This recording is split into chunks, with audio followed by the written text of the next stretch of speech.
नमस्कार दोस्तों,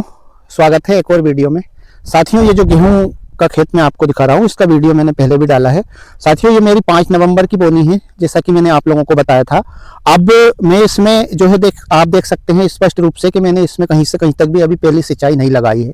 दोस्तों, जैसा कि मैंने बताया था आप लोगों को कि मैं पहली सिंचाई 20 से 22 दिन में लगाता हूं। और मित्रों, उसका कारण ये है 20 से 22 दिन में सिंचाई लगाने का कि आप देख सकते हैं, जैसे अभी ये 5 नवंबर की बोनी है और आज है 23 नवंबर। 23 नवंबर को इसकी स्थिति देख सकते हैं। अब इस गेहूं ने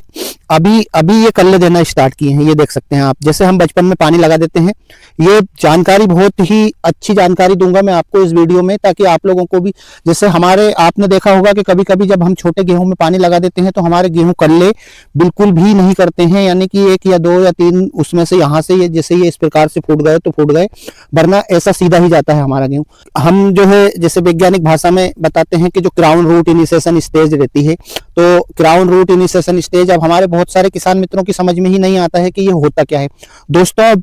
21 से लेकर 25 दिन के बीच में हमारे गेहूं में से, जैसे आपको मैं ये गेहूं दिखा रहा हूं, इस गेहूं में से यहाँ से एक गठान टाइप की, यहाँ से एक गठान टाइप की निकलती है और उसमें से छोटी छोटी जड़ें ऐसे जमीन के अंदर जाती है और उसी में से ऊपर की तरफ गेहूं हमारे कल्ले करता है। अब होता क्या है कि जैसे हमने छोटी उम्र में गेहूं में पानी लगा दिया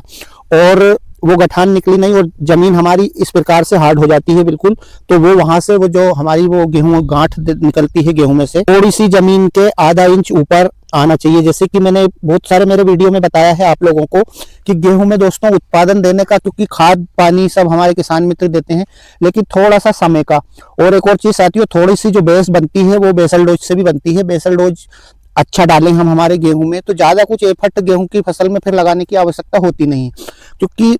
जिस प्रकार से हम 21 से 25 दिन में गेहूं में पानी लगाते हैं, ये मैं बता रहा हूँ भारी मिट्टी वाली जमीन का, जैसे जिस प्रकार से मेरी काली मिट्टी वाली जमीन है। ऐसी बहुत सारे हमारे किसान मित्रों की जमीन रहती है और कुछ लोग जैसे मान लिया थोड़ा बहुत कहीं पे गैप रह गया गेहूं में या हल्का फुल्का दाना ऊपर की तरफ गिर गया,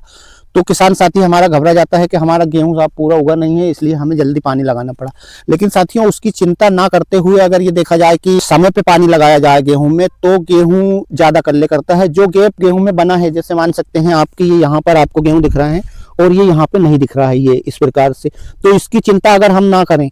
और समय पे पानी लगाएं तो ये यहाँ से इतने कल्ले करेगा और इधर से ये गेहूं इतने कल्ले करेगा कि ये जगह ऑटोमेटिक आपकी बिल्कुल पूरी, जब आप दूसरी सिंचाई लगाएंगे पहली सिंचाई के बाद, तो आपकी ये जगह पूरी भरी हुई दिखाई देगी। तो दोस्तों, आप कोशिश करें कि यदि आपकी जमीन काली मिट्टी वाली है और थोड़ी नमी उसमें ज्यादा दिन तक रुकती है, तो फिर आपको 21 से लेकर के 25 दिन के बीच में ही गेहूं में पानी लगाना है और काफी शानदार कल्ले करता है। अच्छा, ये तो हो गई सिंचाई की बात कि हमें कब लगाना है। और थोड़ा सा आपकी हल्की जमीन है तो थोड़ा बहुत आप आपकी जमीन के हिसाब से सोच लेना। ज्यादा जल्दी नमी जाती है तो फिर आपको देख लेना है, तो फिर आप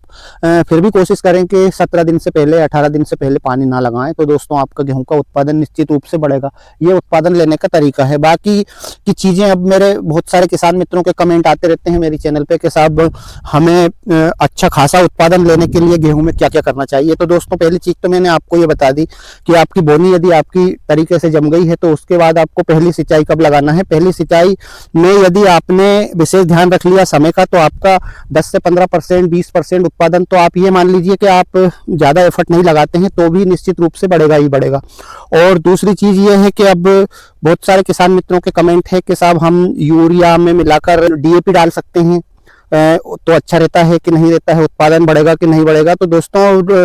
यूरिया में मिलाकर डीएपी नहीं डालना है, क्योंकि डीएपी काम करेगा ही नहीं। आपने वीडियो अगर पुराने देखे हैं और नए किसान मित्र हैं तो उनके लिए बता दूं, जिनने पुराने देखे हैं उनको तो पता ही है कि यूरिया में हमें ऊपर से डीएपी मिलाकर नहीं डालना है या कोई सा भी नहीं डालना है। कोशिश हमें ये करनी है कि हाँ, यदि आपने पोटास आपका बेसल डोज में नहीं डाला है तो फिर आप पोटास पहली सिंचाई में यूरिया में मिलाकर डाल सकते हैं। दोस्तों, 25 किलो एकड़ डाल दीजिए, 30 किलो एकड़ डाल दीजिए, जैसे आपकी सुविधा है उस प्रकार से डाल दीजिए।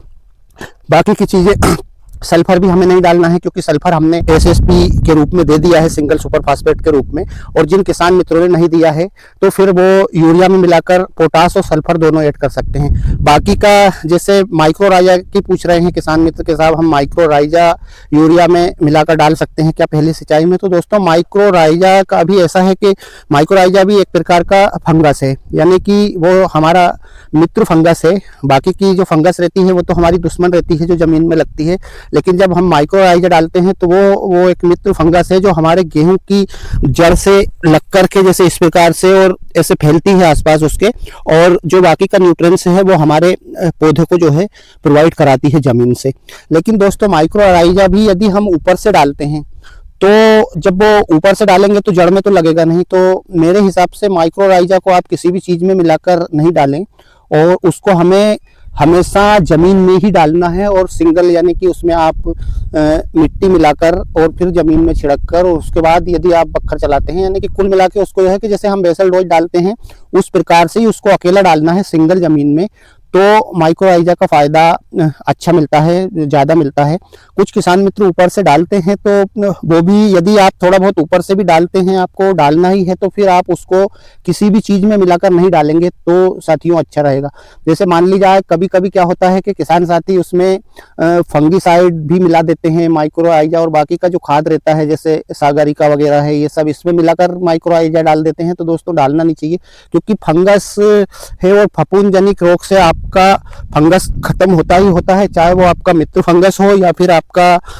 जो दुश्मन फंगस है जमीन में लगता है वो हो। तो फंगीसाइड का काम ये है कि फंगस को खत्म करना, तो फिर माइक्रोराइजा का पैसा आपका बिल्कुल बर्बाद, वेस्टेज है, मतलब आपको नहीं डालना है। दोस्तों बाकी की पहली सिंचाई अब मैं इस गेहूं में, अभी आज है 23 नवंबर, यानी कि ये गेहूं हुआ है मेरा 17 दिन का। अब इसमें 17 या 18 दिन का, तो मैं इसमें जो है पानी लगाऊंगा बिल्कुल साथियों 20 से 21 दिन में, उससे पहले मैं किसी भी कीमत में पानी नहीं लगाऊंगा। और फिर जब सिंचाई लगाऊंगा तो जब उसमें जो खाद डालूंगा वो सब चीज़ें आपको बताऊंगा। दोस्तों आपको चैनल से जुड़ना जरूर है, क्योंकि सब्सक्राइबर अपने उतने हैं नहीं जितने के होना चाहिए। साथियों जब मैं इसमें पहली सिंचाई लगाऊंगा उस टाइम पे एक वीडियो बना के आपको बता दूंगा, और जिस प्रकार से मैं इसमें यूरिया डालूंगा, और यूरिया में कोशिश करता हूँ मैं कि कुछ ना डालूंगा, अगर कोई सी चीज़ डाल रहा हूँ तो फिर मैं आपको वीडियो के माध्यम से बता दूंगा। तो दोस्तों ये थी आज के वीडियो में एक छोटी सी जानकारी। मिलता हूँ बहुत जल्द एक और वीडियो में, तब तक के लिए जय जवान जय किसान, धन्यवाद।